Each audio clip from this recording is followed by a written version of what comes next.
Hello, it's Dr. Pyman. I'm here with Hector Patel, Riot Cade, doing Dervin Loyd's interview. So what's going to happen, Dervin, is we're going to read you 3 sets of rules. Those rules will be your HP, your MD, and your RP rules. After every set of rules, we're going to go ahead and ask you, make sure you understand those rules. And if you have any questions, please ask them at that time. I'm going to have Hector Patel here read your HP rules first. Oh, can you first? Sorry, hold on. First, can you throw up all your macros so I can verify that you have those?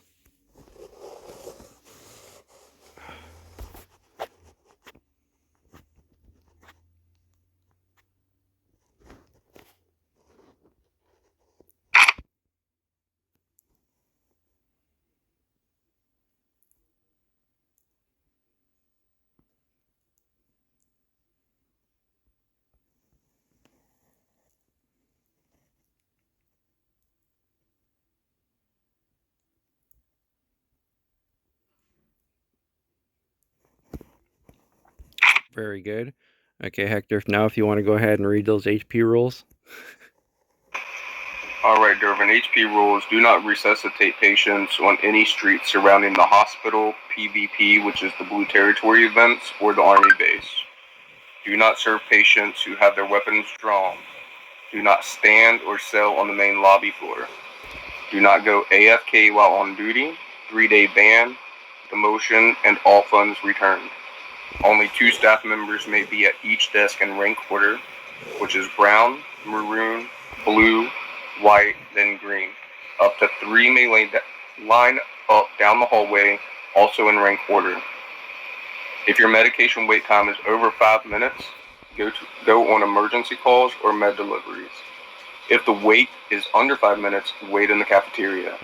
Do not use the front door. Only rank 6 plus may enter through the front door, and only rank 7 plus may use the front parking lot. Do not spawn the bus. You must have DCP, which is Deputy Chief Physician, or CP, which is Chief's Physician, permission. Radio checks are mandatory. You do not attend the PvP territories without a rank 7 plus. Do you have any question regarding your HP rules? No, sir. Copy. Indeed, do you understand those HP rules? Yes, sir. I mean, I have a question. How busy are the walkies? I don't normally have mine on. But sometimes they do bring up, turn your walkie on, so then you have to have it on hand so you can hear what's going on. Other than that, I don't really use it. All right. Because last time I used it, I had no audio, probably for like a good hour. Yeah, normally, normally people just put stuff up in the chat, or they will send you a private message if they need you directly. All right, bet. Okay, that's very good. I'm going to go ahead now and I'm going to read you your MD rules. MD1, refusal to provide medical assistance. Refusal to give medicine to civilians or resuscitate a person without a justified roleplay reason, provided there's no threat to a medic's life, like a turf war, active shootout, or standoff, is punishment by 1 reprimand. MD2 is firearm usage. Use of firearms by medical staff is strictly prohibited. Punishment is dismissal from the faction. MD3 is adherence to project rules. Medical faction members must follow all established project rules. Punishment from 1 warning to 1 reprimand. MD4 is use of official vehicles for personal activities. Personal use of official medical vehicles is prohibited. Punishment is 1 warning. MD5 is issuing medical certificates. Issuing medical certificates outside the hospital setting is forbidden. Punishment is 1 warning. MD6 is medical actions during dangerous situations. Selling medical pills or resuscitating players during life-threatening situations such as firefight or other active threats, including to the individual being treated, is prohibited. Punishment is 1 warning. MD7 is gang association. That's a big one. We have a problem with that around here.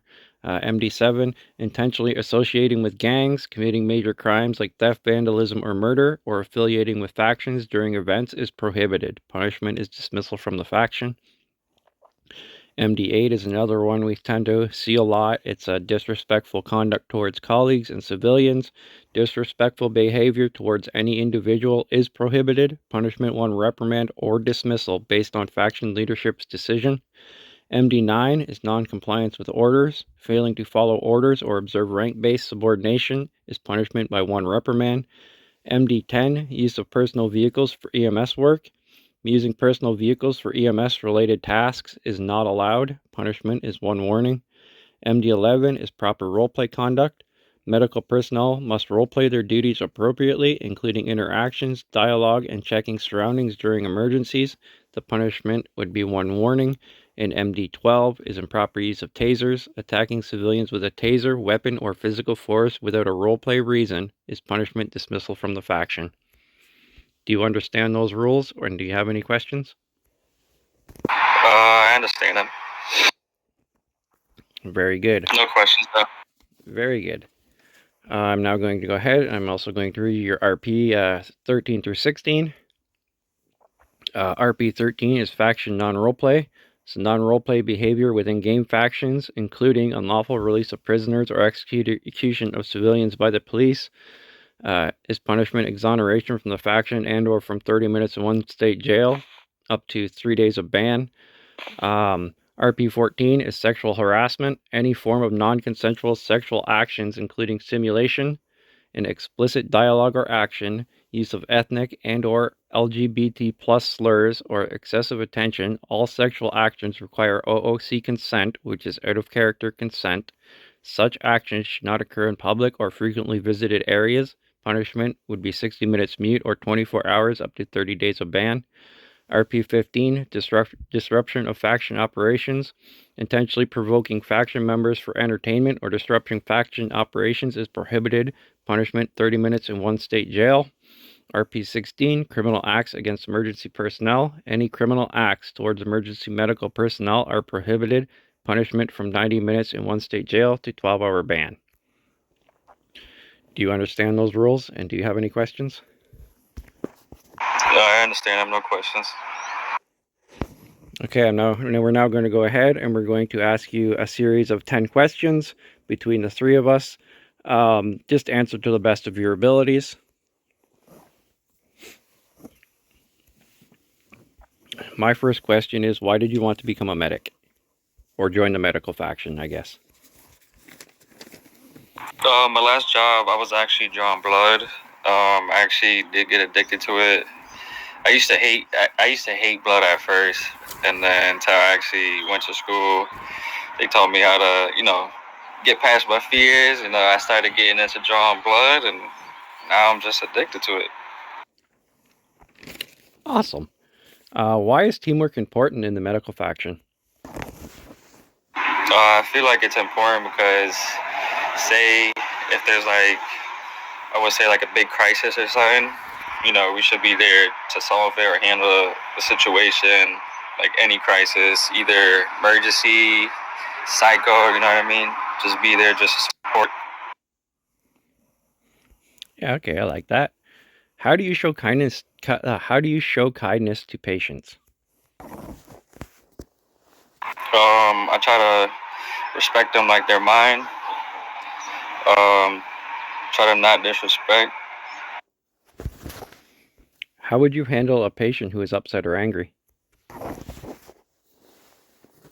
I would try my best, working with them, seeing what I can do, calm them down first, and then we could, try to solve the problem, make sure they're good after. Awesome. I'm now going to pass the baton here, if you will, over to Riot Cade, if he has a question or two. Yeah, what do you feel is your best quality that you bring to the team? You said, what's my best skill? Yeah, what do you feel is your best quality about yourself that you would bring to the team? Honestly, I would say I'm a great teamwork person. If you guys would need struggling or need me to do something, I'm there. I'm a real hard type person. That's good. That's good. You can come back to me. I'll think of another question. Okay, Hector, go ahead. All right, I got a couple for you, Dervin. The first one is, how do you handle multiple patients asking questions at once? I would try to, honestly, I would try to answer, you know, first come, first serve is who I serve, basically. But I mean, if I gotta serve med kits, multiple at a time, I gotta do what I gotta do.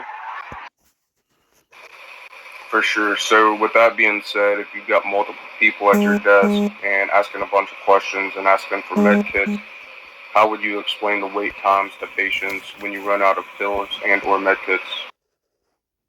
I would probably hand them to my coworker next to me if anybody's next to me at the desk. If I don't have any med kits or anything. Awesome. Good answers. That's all I have for now. Right. Did you think of that other one you wanted to ask? Man, I just had one. Hold on a second. How do you stay calm under pressure?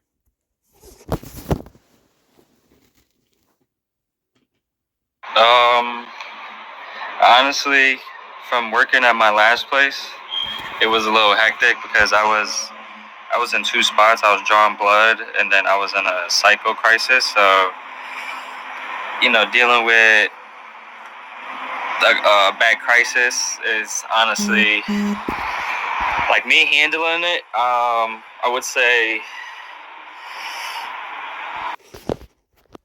I don't know. It's you have to give me like an example, honestly. So if you were, say you were getting on the floor, you were getting upset or, getting a little agitated like it happens to everybody, what would your steps would be to kind of, bring yourself back, bring yourself down out of that so you didn't, start just losing your cool, if you will?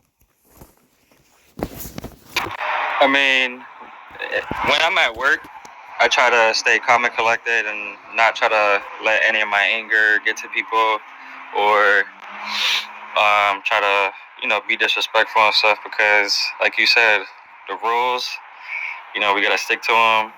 Try to treat these people like family. Yeah. You got the other one, Riot? Yeah. Okay. Let's say you make a mistake and accidentally break one of the rules.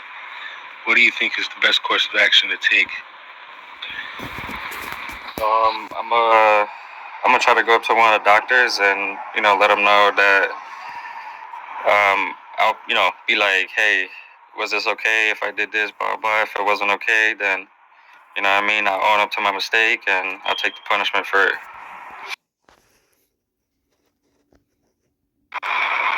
Yeah, good answer. Just always be honest. Everybody makes mistakes, so if you make one, like say for example you're in the field or you accidentally pick somebody up in a restricted area because you didn't really realize where you were or something or whatever. The best thing to do is bring it up to try to go in the chain of command. So the next rank up or find a maroon or brown scrubs and go from there. Explain what happened. And just finishing up. Most def. Even if I see stuff that's breaking the rules and stuff, I'll let the top dogs know. Hey, always record and report, brother. Record and report. Gotcha. Always record. That's very good, Dervin. You did a good job on your tests. I'm going to post these up. You should have your rank up. It'll be at 5 p.m. Eastern. Other than that, you're good to go. Just keep getting getting that experience. Keep doing what you do best. Thank you, guys.